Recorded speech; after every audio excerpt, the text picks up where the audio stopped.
But actually, they had lots of communal time and obviously plenty to do, really. And welfare officers, I wasn't expecting something like that. Or the woman teacher. I wasn't expecting there to be women in that space. No. But I did clock that it was the female prison officer that had to do the tea and stuff. I see that. I was like, okay. But I was expecting them to be much more aggressive. But their handshakes were quite tight. Amos's handshake was really tight. I went to We're all the same. I'm like, was it I am in charge handshake. Yeah, it was. The presentation, I was expecting, when Emily spoke about the library, I was expecting it to be quite intimate, because she said, we'll make it work, we always do like they do with the library. So I wasn't expecting a stage, basically, and then microphones and speakers and music and dancing. They'd obviously gone out of their way to make it 100%.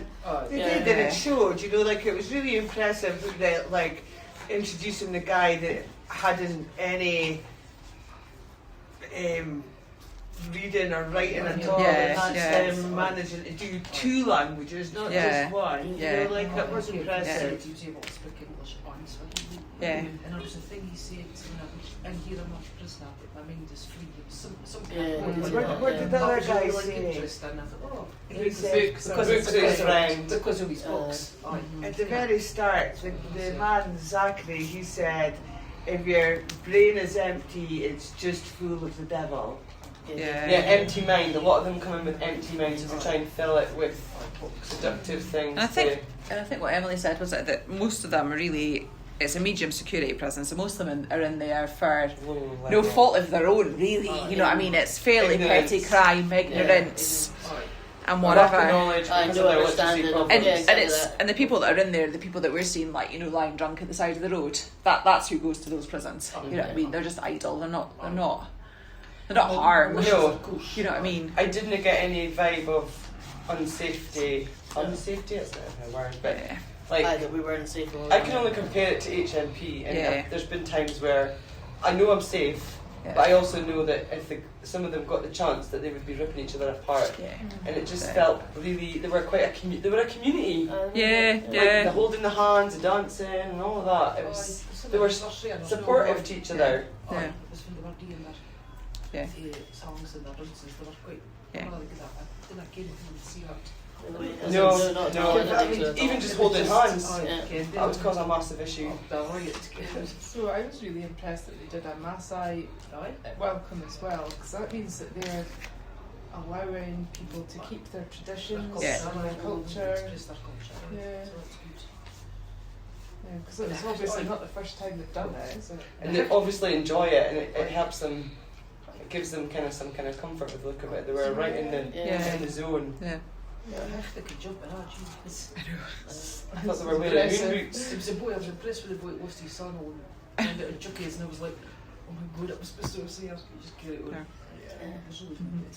But it was the confidence again. Like, I think they kind of like, they didn't seem like it was like, oh my god, it's my turn to do this, I said I would do it. They seemed quite confident. They were happy just up there. And one of the guys, he was like, come on, stand up, clap your hands, get involved. And talented as well. So there was a guy rapping. He was really good. A guy who had who'd written his story about books being his friends, and then there was the other guy as well. So they've clearly taken time to think about what they were going to do. I think there were still nerves though. Like he was shaking when he was reading his story. Like his hand was shaking. His voice wasn't shaking at all. But to get up in front of fellow inmates, officers and strangers, white women. It was interesting to hear the officer in charge speaking about progression as well, because I had an expectation that they're quite stuck in their ways and they don't really feel like they would need any. But he said we could do better. We're always wanting to do better, and he'd been to an English prison. But he did say there's lots of things we need to progress. We're way behind. We said there's also things that we won't take. I think it's because they don't have the facilities. So the men's prison, was it 638 prisoners with a capacity of around 200. So that, you know, they can't provide everything when folk are crammed in like that. No. They're probably sleeping shifts. Yeah. You know what I mean? Or they're sharing beds. Mm-hmm. And yeah. Because the library was quite a tight space. Not really somewhere you could go. You'd have to take a book and leave, really, wouldn't you? Yeah, you would. But there's lots of nice outside space you could read. 100%, yeah. I actually had a look at their timetable. Yeah. It was up in the wall, and it wasn't that far away from like the academy school timetable. Yeah. Yeah. When they were doing the presentation, some of the inmates were teachers as well, and they saw them as teachers. Yeah. And they just looked so excited at the resources. Yeah. They looked proud of that. Yeah, I think as well, I don't know if anybody clocked in the library, there was the book of book borrows. Yeah. So they keep a book record, a record of the books that are borrowed for each of the prisoners. So they have to write the date they borrowed it, their name, what it was they borrowed and the day it was returned, and then sign it out. It was interesting, Emily pointed it out to me, but it was interesting in the book that there was the adults, I guess, that were reading on a regular basis because you could see their name appearing, you know, like every week type of thing.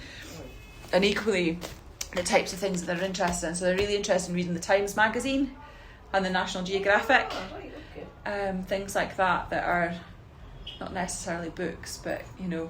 Well, there's things that we take for granted. Yeah, They're in yeah. like such a small community with no access to the outside world. Yeah. Yeah. You know, it must be mind blowing to them. You know, finding out that for the first time. Yeah, absolutely. Like, look at me with the zebra today. It's a new experience. Yeah, It's totally. learning and Yeah.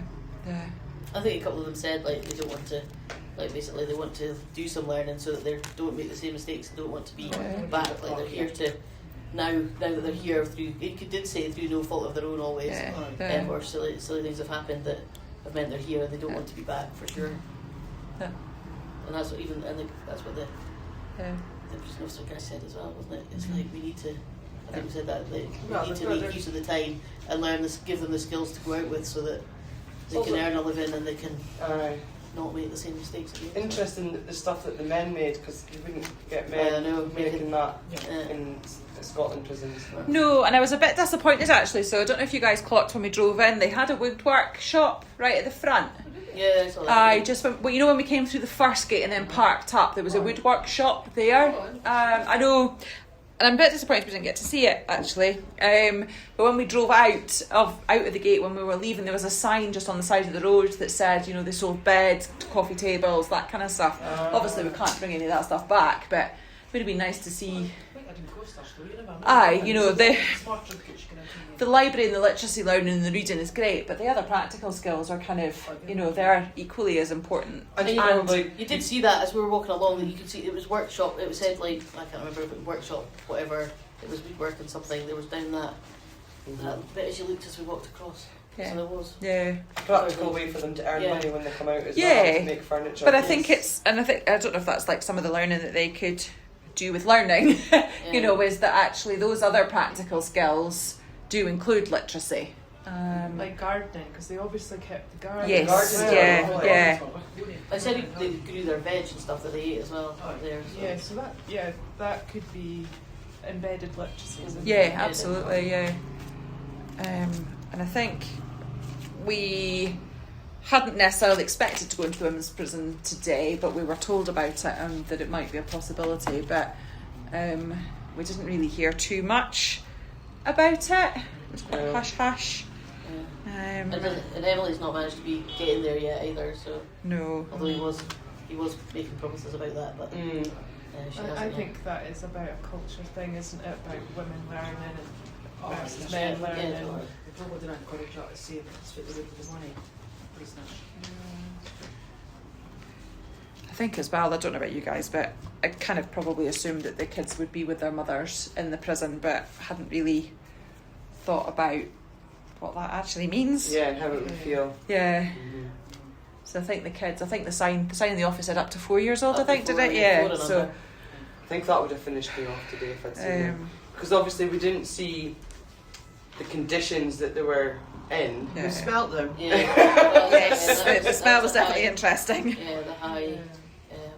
So maybe their space is completely different in that there would be no way to avoid us seeing the conditions, and then on top of that, seeing the children in those conditions, I think that would have been really hard. It did feel like we were being Panned off. kept away from that, and it definitely felt, although we did see stuff today obviously, but it definitely felt like we saw the nice Disney version. yeah absolutely. But it doesn't take away the work that Emily's managed to No, get started no. in there. And hopefully, he did say they were looking to extend the library and have a... I mean, they do seem on board with that library project. Yeah, Everyone's yeah, trying to grow yeah. it, and that is. So what they- Amos, who's the librarian, was like a prison guard warden, and he's been promoted to the librarian. So, So they see that as a promotion Yeah. as well. That's Yeah. good. and that's because, sorry Melanie, that's because of the work that Emily's been doing with them. Mhm. And I don't think that it hurts that they can now see that Emily can bring resources. And it's a bit of give and take. If she can bring resources, then maybe she'll be allowed to expand and maybe even get into the women. Yeah. So maybe today's visit will open up some doors for Emily going forward, hopefully. Hope so, yeah.